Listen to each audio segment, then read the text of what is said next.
ಶ್ರೀ ಗುರುಭ್ಯೋ ನಮಃ. ಸಚ್ಚಿದಾನಂದರೂಪಾಯ ಬಿಂದು ನಾದಾಂತರಾತ್ಮನೆ ಆದಿಮಧ್ಯಾಂತ ಶೂನ್ಯಾಯ ಗುರುಣಾಂ ಗುರವೇ ನಮಃ. ಎಲ್ಲರಿಗೂ ನಮಸ್ಕಾರ. ಯಕ್ಷಪ್ರಶ್ನೆಯ ಮುಂದುವರೆದ ಪ್ರಶ್ನೆ ಹೀಗಿದೆ: ಯಾವುದು ವೇಗದಿಂದ ಬೆಳೆಯುತ್ತದೆ ಎಂಬುದಾಗಿ. ಅದಕ್ಕೆ ಉತ್ತರ ನದಿ. ಈಗ ಈ ಪ್ರಶ್ನೆಯ ಸಾರ ಹೀಗಿದೆ: ವೇಗದಿಂದ ಯಾವುದು ತನ್ನ ವೇಗವನ್ನು ಇನ್ನಷ್ಟು ಜಾಸ್ತಿ ಮಾಡಿಕೊಳ್ಳುತ್ತದೆ ಎಂಬುದಾಗಿ. ಈಗ ವೇಗಕ್ಕೆ ಕಾರಣವನ್ನು ನಾವು ಹೇಳೋದುಂಟು, ಆದರೆ ಒಂದು ವೇಗ ಬಂದ ಮೇಲೆ ಆ ವೇಗ ಇನ್ನಷ್ಟು ಜಾಸ್ತಿ ಆಗೋದಕ್ಕೆ ಕಾರಣ ಯಾವುದು ಮತ್ತು ಅದು ಯಾವುದು ಆ ಥರ ಕಾರಣವನ್ನ ಹೊಂದಿದೆ, ವೇಗದಿಂದ ವೃದ್ಧಿಯಾಗುವಂತಹದ್ದು ಯಾವುದು ಎಂಬುದಾಗಿ ಇಲ್ಲಿ ಪ್ರಶ್ನೆ ಕೇಳಲಾಗಿದೆ. ಅದಕ್ಕೆ ನದಿ ಎಂಬುದಾಗಿ ಉತ್ತರ ಇದೆ. ಅಂದ್ರೆ ನದಿಯು ಹೇಗೆ ವೇಗದಿಂದ ದೊಡ್ಡದಾಗುತ್ತದೆ ಎಂಬುದನ್ನು ನಾವು ಚಿಂತಿಸಬೇಕಾಗಿದೆ. ಅಂದ್ರೆ ಇಲ್ಲಿ ಉದಾಹರಣೆಗೆ ಯಾವುದೋ ಒಂದು ಗಂಗೆಯೋ ಕಾವೇರಿಯೋ ಯಾವುದೋ ಒಂದು ನದಿ ಇದೆ. ಆ ನದಿಗಳಿಗೆ ಒಂದು ಉಗಮ ಸ್ಥಾನ ಇರುತ್ತೆ.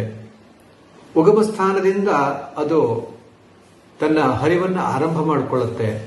ನಂತರದಲ್ಲಿ ಅದು ನಿಧಾನಕ್ಕೆ ತನ್ನ ಹರಿವನ್ನು ಮುಂದುವರಿಸ್ತಾ ಅದರಲ್ಲಿ ತಾನಾಗಿ ವೇಗ ಉತ್ಪತ್ತಿಯಾಗತ್ತೆ.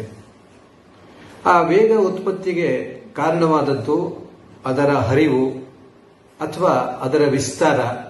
ಅದು ಭೂಮಿಯ ಯಾವ ಸಮತೋಲನದಲ್ಲಿ ಹೋಗುತ್ತೋ ಅಥವಾ ಸಮತಟ್ಟ ಜಾಗದಲ್ಲಿ ಹೋಗುತ್ತೋ ಅಥವಾ ಇಳಿಜಾರಲ್ಲಿ ಹೋಗುತ್ತೋ ಇತ್ಯಾದಿ ವಿಷಯಗಳಿಗೆ ಅನುಗುಣವಾಗಿ ಆ ನದಿಗೆ ವೇಗ ಅನ್ನುವಂಥದ್ದು ಬರುವಂತಹದ್ದು. ಹಾಗಾಗಿ ಈ ವೇಗ ಹೇಗೆ ಜಾಸ್ತಿ ಆಗತ್ತೆ ಅನ್ನುವಂಥ ವಿಷಯ ಒಂದಾದರೆ, ಈ ವೇಗದಿಂದ ವೃದ್ಧಿಯಾಗುವಂತಹದ್ದು ಯಾವುದು ಅಂತ ಕೇಳಿದ್ರೆ ನದಿ ಎಂಬುದಾಗಿ, ತನ್ನ ವೇಗವನ್ನು ಜಾಸ್ತಿ ಮಾಡಿಕೊಳ್ಳೋದು ಯಾವುದು ಅಂತ ಕೇಳಿದ್ರೆ ನದಿ ಎಂಬುದಾಗಿ ಹೇಳಲಾಗಿದೆ. ಹಾಗಾಗಿ ಈ ವಸ್ತುತ ಈ ಪ್ರಶ್ನೆಗೆ ಉತ್ತರ ನದಿ ಎಂಬುದಾಗಿ ಹೇಳಿರುವಂತಹದ್ದು ಸರಿಯೇ? ನದಿ ಸಹಜವಾಗಿ ವೃದ್ಧಿ ಆಗ್ತಾ ಇರತ್ತೆ ಅಂತಂದ್ರೆ ಅದನ್ನು ಉತ್ತರವಾಗಿ ಕೊಡಬೇಕಾದದ್ದು ಇಲ್ಲಿ ವಿಷಯವೇ ಅಂತ ಕೇಳಿದ್ರೆ ಅಲ್ಲ. ಇಲ್ಲಿ ನದಿ ಏನಂತಂದ್ರೆ ಚಿತ್ತ ನದಿ ಎಂಬುದಾಗಿ ಭಾವಿಸಬೇಕು. ಚಿತ್ತ ತನ್ನನ್ನು ಬೆಳೆಸ್ಕೊಳ್ಳತ್ತೆ ಅಂತ, ಅಂದ್ರೆ ಚಿತ್ತ ವೃದ್ಧಿಯಾಗತ್ತೆ ಎಂದು. ಅಂದ್ರೆ ಮನಸ್ಸು ದೊಡ್ಡದಾಗತ್ತಾ ಅಂತ ಪ್ರಶ್ನೆ ಕೇಳ್ಬೋದು. ಇಲ್ಲ, ಮನಸ್ಸಿಗೆ ಶಾಸ್ತ್ರದಲ್ಲಿ ಯಾವುದೋ ಒಂದು ಪ್ರಮಾಣವನ್ನು ಹೇಳಿದ್ದಾರೆ.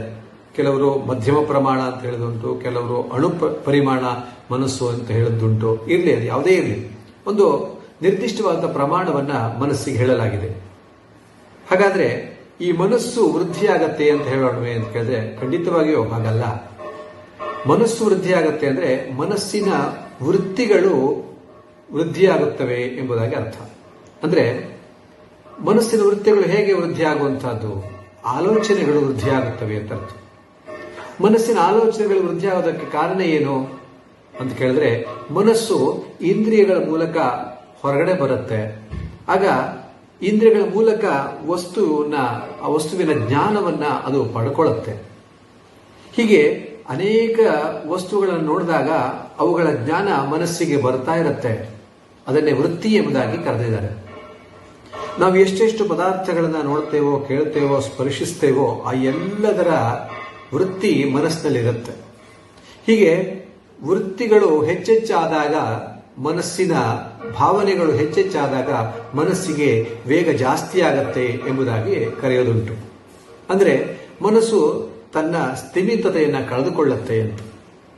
ಅದರಿಂದ ಯೋಗಶಾಸ್ತ್ರ ಹೇಳುವಂತಹದ್ದು ಮನೋವೃತ್ತಿಯನ್ನ ನಿಲ್ಲಿಸಬೇಕು, ಆಗ ಮನಸ್ಸಿನ ವೇಗ ಕಡಿಮೆ ಆಗತ್ತೆ ಎಂಬುದಾಗಿ ಹೇಳಿದ್ದಾರೆ.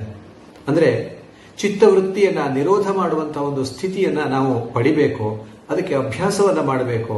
ಹಾಗೆ ಮಾಡ್ತಾ ಮಾಡ್ತಾ ಹೋದಾಗ ಚಿತ್ತದಲ್ಲಿರುವಂತಹ ವೃತ್ತಿಗಳು ಕಡಿಮೆಯಾಗತ್ತೆ. ತನ್ಮೂಲಕ ಮನಸ್ಸು ತನ್ನ ವೇಗವನ್ನ ಕಡಿಮೆ ಮಾಡಿಕೊಳ್ಳುತ್ತೆ. ಅದನ್ನೇ ನಿಜವಾದಂತಹ ಒಂದು ಸಮಸ್ಥಿತಿ, ಯೋಗ, ಸಮಾಧಿ ಇತ್ಯಾದಿಯಾಗಿ ವಿವರಿಸಿದ್ದುಂಟು. ಅಂದ್ರೆ ನಮ್ಮ ಮನಸ್ಸಿನಲ್ಲಿ ಯಾವೆಲ್ಲ ಚಿತ್ತವೃತ್ತಿಗಳು ಬಂದಾಗ ಮನಸ್ಸು ತನ್ನ ಸ್ಥಿಮಿತತೆಯನ್ನು ಕಳೆದುಕೊಳ್ಳುತ್ತೋ ಅದನ್ನ ಸರಿಪಡಿಸಿ ಅಂತಂದ್ರೆ ಆ ವೃತ್ತಿಗಳು ಮನಸ್ಸಿನಲ್ಲಿ ಇಲ್ಲವಾಗುವಂತೆ ಮಾಡಬೇಕು ಅಂತಂದ್ರೆ ಅದಕ್ಕೊಂದು ವಿಷಯ ಬೇಕಲ್ವಾ. ನಿರ್ದಿಷ್ಟವಾದ ಯಾವುದೋ ಒಂದು ವಿಷಯವನ್ನ ಮಾತ್ರ ಚಿಂತಿಸುವಂತೆ ಮಾಡಿದರೆ ಆಗ ಮನಸ್ಸು ಉಳಿದೆಲ್ಲ ವಿಷಯಗಳನ್ನ ಅದು ಪರಿಹಾರ ಮಾಡಿಕೊಳ್ಳುತ್ತೆ. ಬೇರೆ ಯಾವ ವಿಷಯಗಳನ್ನು ಕೂಡ ಚಿಂತಿಸುವುದಿಲ್ಲ. ಅದಕ್ಕಾಗಿ ಒಂದು ಧ್ಯೇಯ ವಸ್ತು ಅಂತ ಕೊಡಬೇಕು ಅಂತ ಹೇಳಿದ್ರು. ಹಾಗಾಗಿ ಆ ಧ್ಯಾನಕ್ಕೆ ಅತ್ಯಂತ ಪ್ರಶಸ್ತವಾಗಿರುವಂತಹ ವಿಷಯವನ್ನ ಕೊಟ್ಟಾಗ ಮನಸ್ಸು ಅದರೊಳಗೇ ನಿಲ್ಲತ್ತೆ. ಉಳಿದೆಲ್ಲ ಚಿತ್ತವೃತ್ತಿಗಳು ಕೂಡ ಸ್ಥಗಿತವಾಗತ್ತೆ. ಆಗ ಮನಸ್ಸಿನ ವೇಗ ಅನ್ನುವಂತಹದ್ದು ಸಹಜವಾಗಿ ನಿಲ್ಲತ್ತೆ. ಇದಕ್ಕೆ ಕಾರಣ ಏನು ಅಂತ ಹೇಳಿದ್ರೆ ಮನಸ್ಸಿಗೊಂದು ಧ್ಯೇಯ ವಸ್ತುವನ್ನು ಕೊಡುವಂತಹದ್ದು. ಆ ಧ್ಯೇಯ ವಸ್ತುವನ್ನು ಕೊಟ್ಟಾಗ ಮನಸ್ಸು ತನ್ನ ವೇಗವನ್ನ ಸಹಜವಾಗಿ ಕಡಿಮೆ ಮಾಡಿಕೊಳ್ಳುತ್ತೆ. ಅಂದ್ರೆ ಚಿತ್ತವೃತ್ತಿಗಳು ತಾನಾಗಿಯೇ ಕಡಿಮೆ ಆಗ್ತಾ ಆಗ್ತಾ ಮನಸ್ಸು ಮನಸ್ಸಸ್ಪತಿಯಲ್ಲಿ ಲಯವಾಗುವಂತೆ ಆಗತ್ತೆ. ಹಾಗಾಗಿ ಆ ವೇಗವನ್ನ ಅಂದರೆ ಮನಸ್ಸಿನ ವೇಗವನ್ನ ಕಡಿಮೆ ಮಾಡಿಕೊಳ್ಳುವಂತ ನಮ್ಮ ನಿರಂತರ ಪ್ರಯತ್ನ ಸಾಗಲಿ ಎಂಬುದಾಗಿ ಹೇಳ್ತಾ ಈ ಪ್ರಶ್ನೆಯ ಉತ್ತರವನ್ನ ಸಮಾಪ್ತಿ ಮಾಡ್ತಾ ಇದ್ದೇನೆ. ನಮಸ್ಕಾರ.